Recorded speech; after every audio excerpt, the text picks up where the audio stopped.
Assalamualaikum warahmatullahi wabarakatuh, sahabatku para petani sawit, apa kabar? Semoga kalian selalu dalam keadaan sehat walafiat dan selalu dalam lindungan Tuhan Yang Maha Kuasa, amin.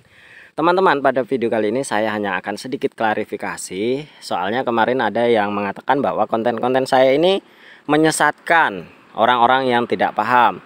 Kemudian katanya jangan hanya berbicara tentang spekulasi kalau memang belum ada bukti-bukti valid yang bisa dipertanggungjawabkan. Dan tentunya teman-teman, saya ingin klarifikasi kepada semuanya, terutama kalian yang menonton video ini, yang sering menonton video saya atau channel saya.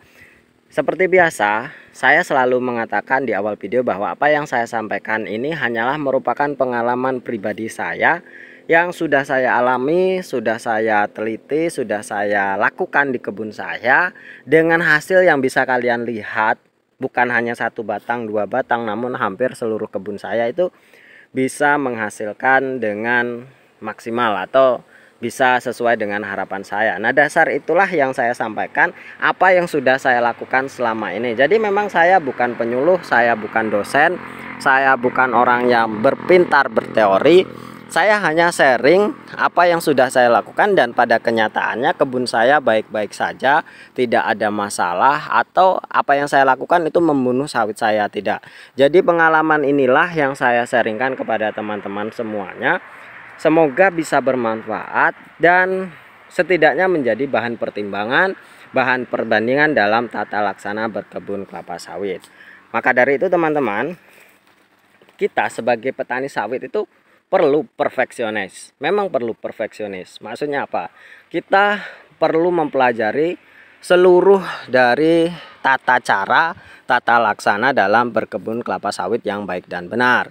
Dari mulai bagaimana kita memilih benih yang bagus, lalu kemudian bagaimana membuat lubang tanam, membuat jarak tanam yang baik, kemudian bagaimana cara tata laksana pemupukan yang benar, terus sanitasi lingkungan yang baik, itu harus benar-benar kita pelajari supaya kebun kita ini menghasilkan dengan produktivitas yang tinggi. Memang kita perlu perfeksionis. Tentu banyak sekali teman-teman teori-teori yang ada, yang sudah banyak sekali bisa kita akses, baik itu dari YouTube, dari orang-orang yang memang bekerja sebagai penyuluh, bekerja sebagai manajer perusahaan, dan bekerja sebagai sarjana atau dosen dan yang lainnya. Banyak sekali teman-teman, teori-teori seperti itu banyak sekali. Namun terkadang apa yang ada di lapangan itu sangat berbeda, terutama masalah kondisi sang petani itu sendiri. Memang ketika kita mendengarkan teori, pakai pupuk ini tidak bagus, pakai pupuk ini tidak bagus, kandungannya ini, kandungannya itu, unsur ini, unsur itu, dan lain sebagainya, ini hanya membuang-buang pupuk saja seperti itu. Oke, baiklah, bisa kita pahami itu memang benar. Namun kita sebagai petani sawit, sebagai pelaku secara pribadi melaksanakan berkebun kelapa sawit itu, kita sendiri yang tanam, kita sendiri yang tebas tebang, kita sendiri yang panen, kita sendiri yang merawat kebun itu, tentunya kita akan merasa kesulitan ketika kita menuruti teori-teori yang ada. Tentu kita boleh perfeksionis, namun jangan terlalu idealis, itu yang terpenting. Toh pada kenyataannya teman-teman, sawit saya bisa tumbuh dengan subur, tumbuh dengan baik dengan keadaan saya yang seadanya.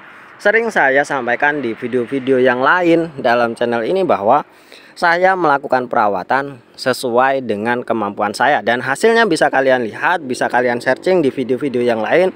Saat saya panen, saat saya tanam, saat saya merawat kebun saya kasih view kebun-kebun atau batang-batang yang lain, semuanya memang menghasilkan seperti ini.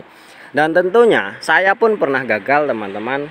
Maka dari itu kegagalan ini saya sharingkan, saya ceritakan, semoga teman-teman itu tidak mengalami kegagalan yang sama yang sudah saya alami. Nah, itulah yang terpenting teman-teman. Jadi pengalaman kegagalan itu jangan sampai terulang kepada orang-orang yang memang belum pernah mengalaminya. Itu tujuan saya, itu maksud saya.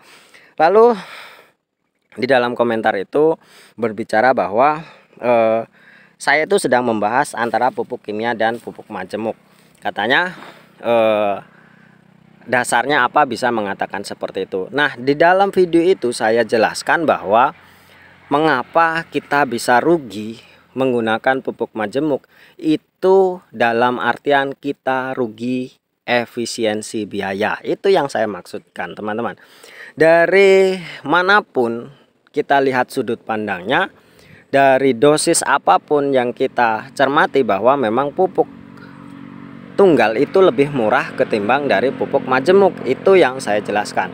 Karena apa? Ya, kita itu kalau bisa menghemat hanya Rp1 pun harus kita lakukan penghematan itu, teman-teman. Ya, kita lihat, kita bandingkan dengan kondisi kita yang memang serba keterbatasan. Kalau kita bisa menghemat, ya lakukan penghematan. Itu yang terpenting. Itu yang saya jelaskan. Namun memang banyak sekali orang-orang yang terlalu idealis, harus begini, masalah pruning songgo. Ada yang berpendapat harus songgo 1, harus songgo 3, harus songgo 2. It's okay, silahkan dengan teori kekekalannya masing-masing. Boleh idealis, teman-teman. Namun apa yang terjadi di lapangan itu yang harus kita lakukan sesuai dengan keinginan hati kita sendiri. Mau songgo 1, mau songgo 2, mau songgo 3, fine-fine saja, boleh-boleh saja, sah-sah saja. Yang penting sawit kita tidak mati dan masih tetap berproduksi.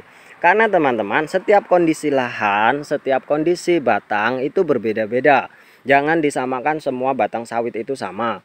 Ada yang memang tanpa dilakukan pemupukan sudah subur sendiri karena memang tanah yang ditanaminya itu tanah pamah, atau memang tanah yang memang sudah subur dari sononya. Itu bisa saja. Saya hanya melakukan pemupukan dengan menggunakan NPK dan dolomit hanya sedikit-sedikit tapi masih dapat berbuah dengan baik. Ya, itu tidak bisa disamakan kondisi satu orang dengan kondisi yang lainnya, teman-teman. Misalkan di tanah gambut dengan tanah mineral berbeda, atau bahkan di daerah saya ini yang di seberang sungai besar sebelah sini dengan yang sebelah sana itu berbeda kondisinya tanahnya, teman-teman.